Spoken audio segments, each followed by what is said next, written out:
That's Montana. Brought to you by Stockman Bank. Montana banking, pure and simple. BNSF Railway. We live here, we work here, and we're proud of it. Taylor's Auto Group, where everything we do for you. Billings, Montana's trailhead. Plan your stay at visitbillings.com. Welcome to That's Montana. On this episode, we're going to introduce you to quite a character from eastern Montana. His name is Wally Badgett, and besides being a cowboy extraordinaire, Wally's got quite a gift as far as art and cartoons is concerned.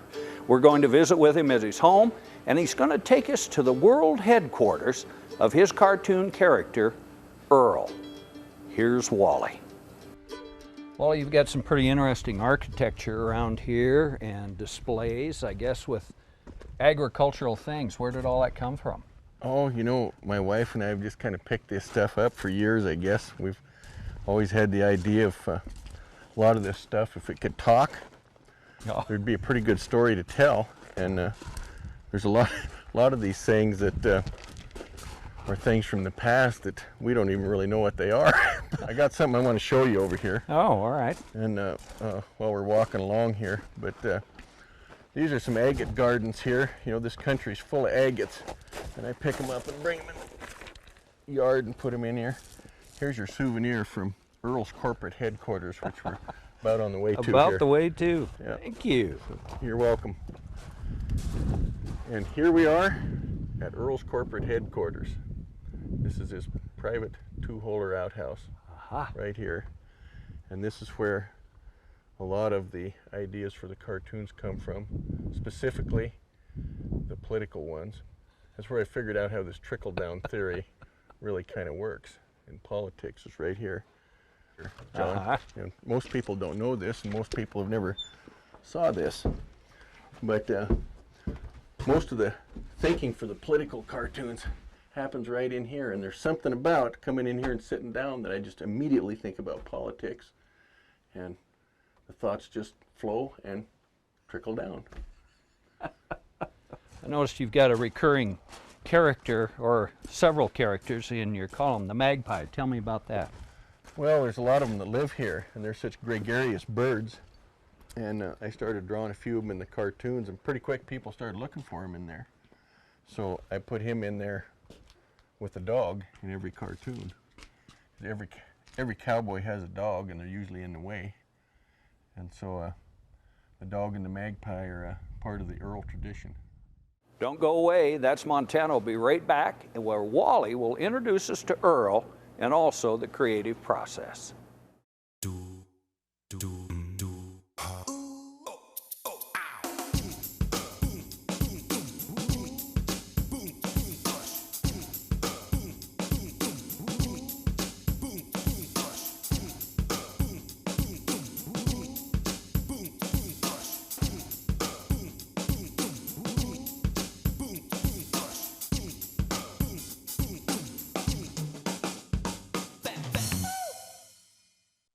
Montanans have their own definition of what's important.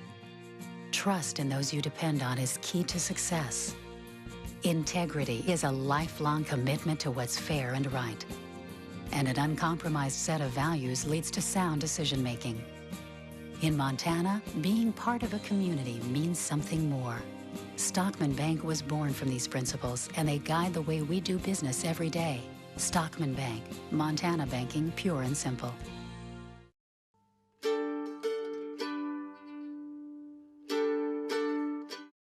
I told you he's quite a guy.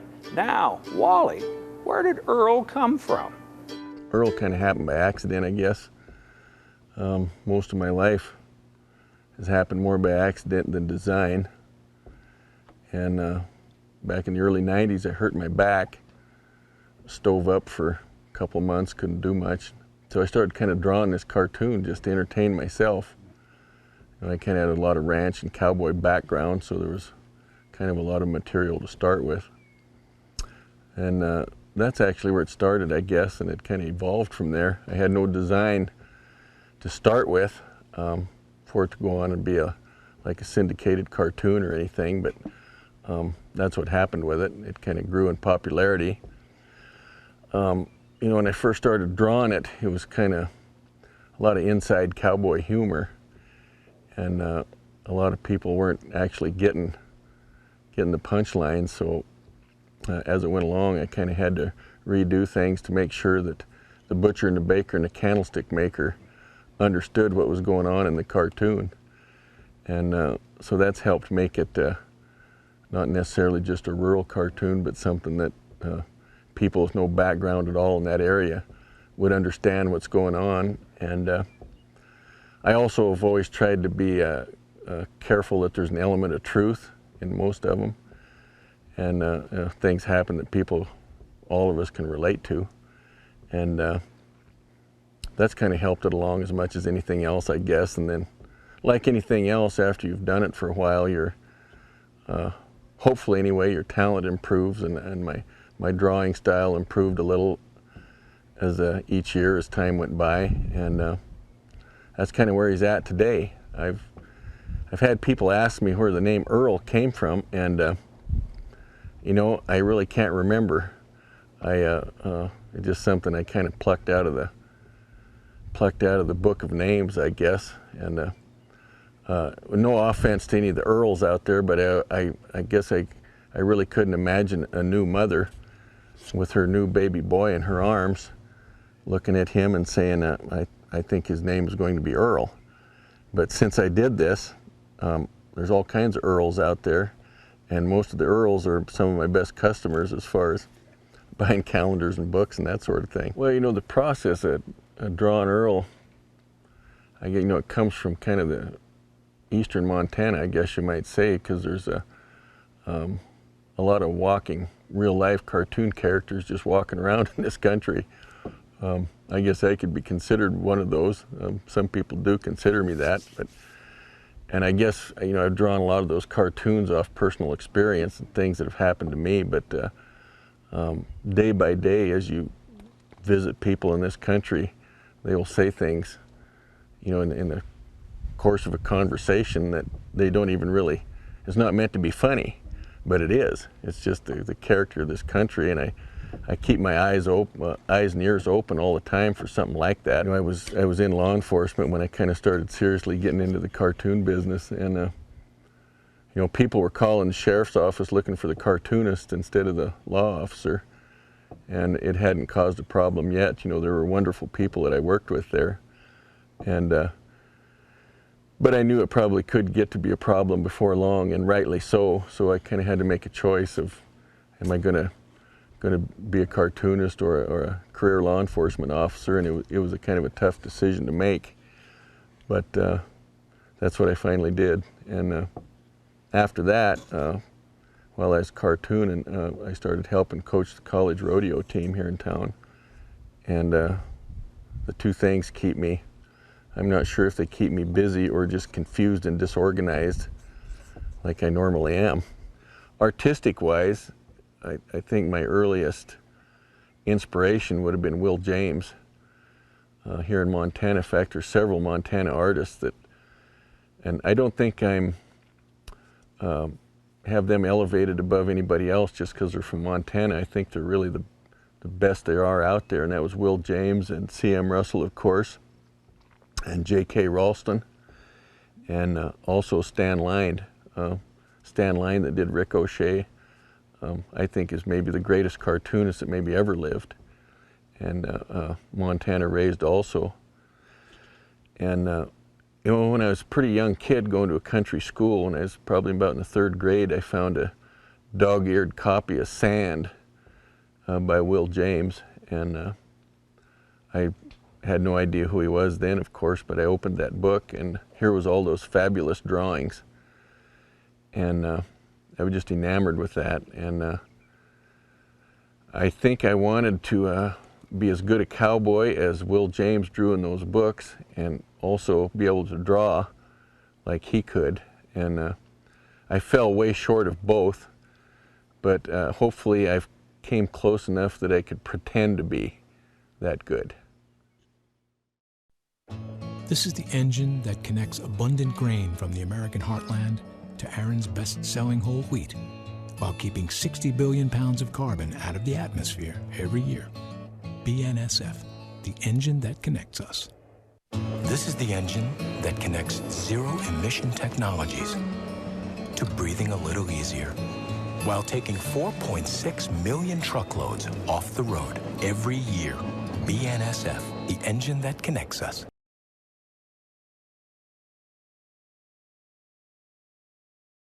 Welcome back.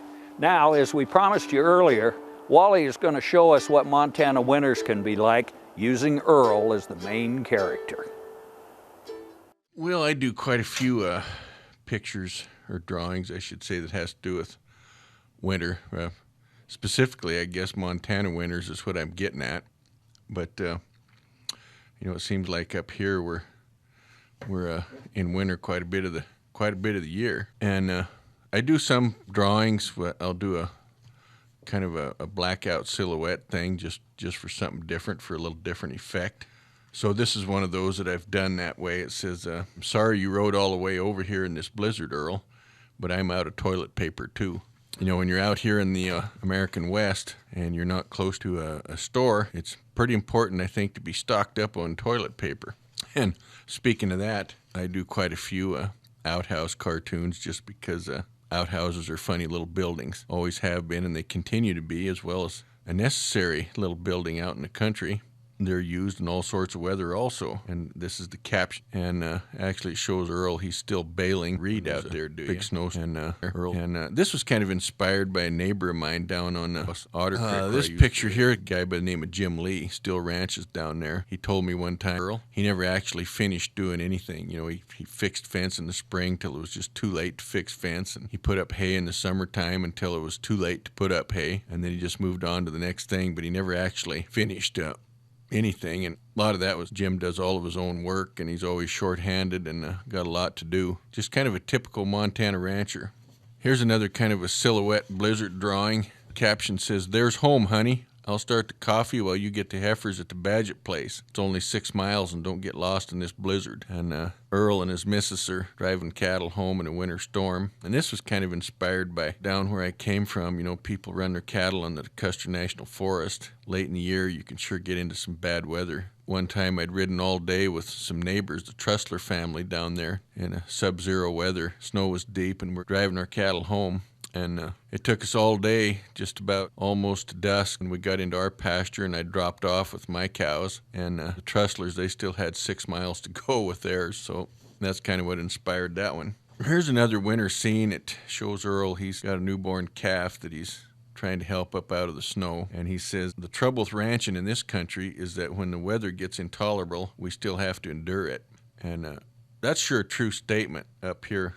I think especially in Montana and the Dakotas, no matter what the weather does, we still have to do what we have to do, which is taking care of the livestock and taking care of everything that needs attention. No matter what the weather is, we've just got to do it. Well, I've got another winter outhouse cartoon here. It says, "Honey, I'll bet your old college pals are sure envious. You know, marrying me and then living this romantic lifestyle." I guess this kind of take off on the thought that many people from big city areas have no idea what it's like to brave the elements and take care of your livestock, just do everything that needs to be done. On TV, cowboying and ranching and that sort of lifestyle's been romanticized. In a sense, I guess it is, but there's a lot more hardship than there is romanticism. Being a cowboy and a rancher out here is sure not all autographs and sunglasses. Here's another winter drawing. Shows Earl talking to a neighbor, and they're about hip deep in snow and cold and icicles on their nose. And he says, "Oh, you know, I'm just thinking about spring, and you?" That's kind of what happens up here as soon as winter hits. You start looking forward to spring whenever it may come. And in Montana, you don't know whether it's going to come in February or March or April or even on into May sometimes. And this one of Earl digging his old 1950 Dodge pickup out of the snow. The missus is saying, "Hey, Earl, could you tell me your Montana is the last best place philosophy one more time?" I think all of us that have lived in Montana all our life genuinely do feel like that this is the last best place. But there are times when the weather gets as nasty as it can get. You really wonder if that's a true statement. But we all do. We stick with that. And That was the idea for that cartoon. Okay, one more outhouse cartoon. I guess I've got, I don't know how many of these. I probably have over 100 of these in the files. This one says, "Woo-wee, it's hard to believe that wood could get this cold." This idea actually came from an ex-brother-in-law that I had. He was working on a job one time where he was staying in a house that he'd rented that didn't have indoor plumbing. And they just had an outhouse, and this guy had never experienced anything like this before. He'd always been around indoor plumbing, I guess I'd say, but all winter they had to use this outhouse, and he told me that one time when I asked him, I says, how that was working out, and that's what he said. He said, "It's hard to believe that wood could get that cold." This drawing of Earl getting pulled along and covered with a blanket, an old Indian-style travois, and the caption says, "Well, it's too cold to ride, and I'm too lazy to walk." This was kind of, I don't know, just an idea that I had when we had our cattle out on Custer National Forest all the time and gathering late, and it always seemed like, lots of time it was so cold that I was off leading the horse more than riding him, trying to keep my feet warm. That was kind of my idea about that. I guess how could we do this and stay warm and comfortable? When the weather's really bad and it's below zero, probably the two coldest places you can be would be in a tractor with no cab or a horseback. So that was the idea for that one. Here's one of Earl's wife going into the outhouse. Actually, her name is She Who Must Be Obeyed. That's what Earl calls her. But anyway, she's heading into the outhouse, and she's looking back, and she says, "At least living with Earl, the good old days have never left." I guess that's one way of trying to look at anything on the bright side. That was her way of looking on the bright side of this discomfort of having to head out to the outhouse in this roaring blizzard. Here's another picture of Earl and She Who Must Be Obeyed, feeding bales with her team of horses. Earl says, "At least in this country, we only need a 3-month calendar, July, August, and winter." And I guess the idea for this one came as, those of us that have lived in Montana all our life, there's very few days where the weather is absolutely perfect. When it's not too windy, not too cold, not too hot, not too dry, at times not too wet. I really kind of believe that people that grow up here and move here and actually live all their life here and want to stay here, they're pretty tough people. And to me, that's a real positive thing. And lots of times we have pretty short summers here. We can have an awful late spring and an awful late summer, and you couple that with a real early fall and early winter. So that was the idea for this cartoon. We have a 3-month calendar, July, August, and winter. Our sales process is designed to be a comfortable atmosphere with a warm and friendly environment with knowledgeable salespeople that go at your pace with integrity, that'll answer all your questions, and so you feel like you got a great product at a fair price. We wouldn't be where we are today without having a tremendous amount of satisfied customers that come back time and time again.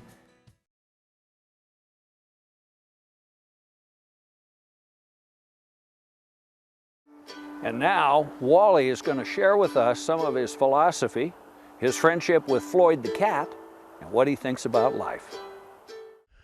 Where I was born and raised here, and kind of been in this locality my whole life, at least within a 75-mile circumference of this place, and no other place would really feel like home to me.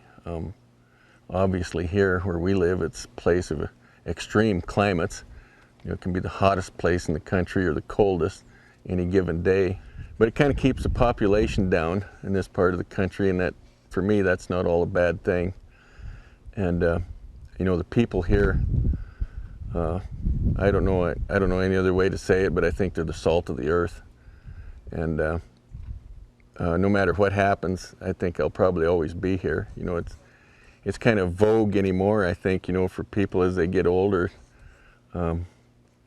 And not anything wrong with it all, but they load up and head south to Arizona or somewhere in the wintertime, and I don't have much interest in that. I'd rather be right here in Montana no matter what the weather's doing. And I don't know, like here, I live basically 4 miles out of town, but I usually have to go to town about every day to do something. And every day that I go there, I'll see somebody that I count as my friend. And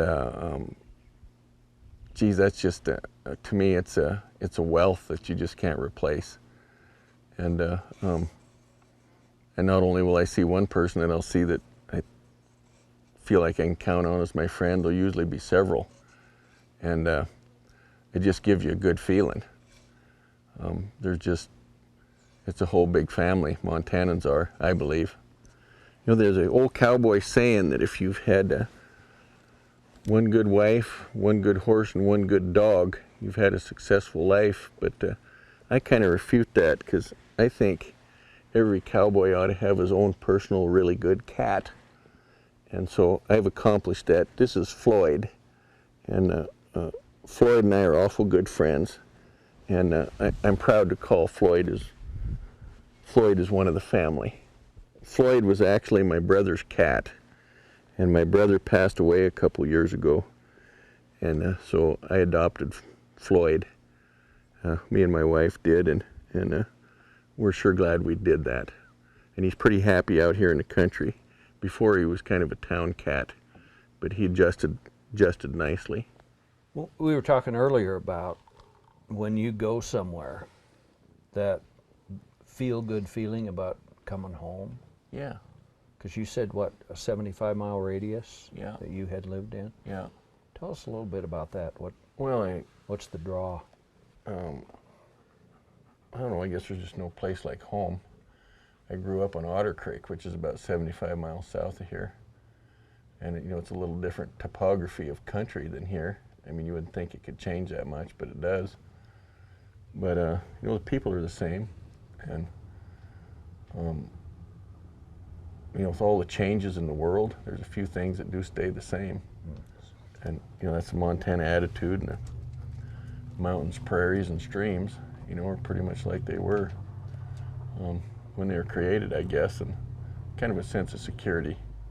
I don't know for myself, people talk about retirement, and I've never thought about that much, because I guess I wouldn't know what to stop doing.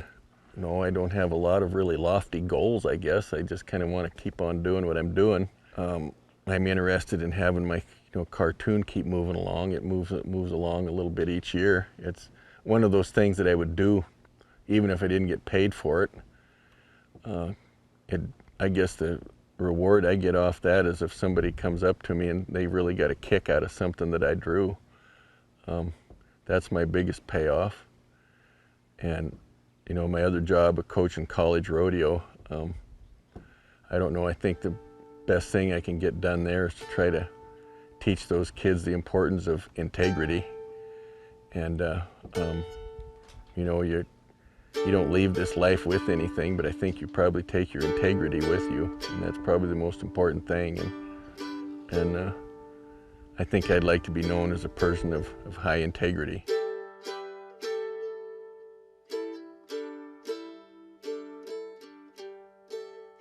Well, that puts a wrap on this episode of That's Montana. We hope you enjoyed the visit with Wally Badgett, Earl, and a whole cast of his other characters. Don't forget, we're available on Facebook, and also visit our website, www.thatsmontana.com. Let us know what you think of the program. And if you get a chance and stop by one of our corporate sponsors, tell them thanks for helping us put this program together. Have a great week. We'll see you next Sunday on That's Montana. That's Montana has been brought to you by Stockman Bank, Montana banking pure and simple. BNSF Railway, we live here, we work here, and we're proud of it. Taylor's Auto Group, where everything we do for you. Billings, Montana's Trailhead. Plan your stay at visitbillings.com.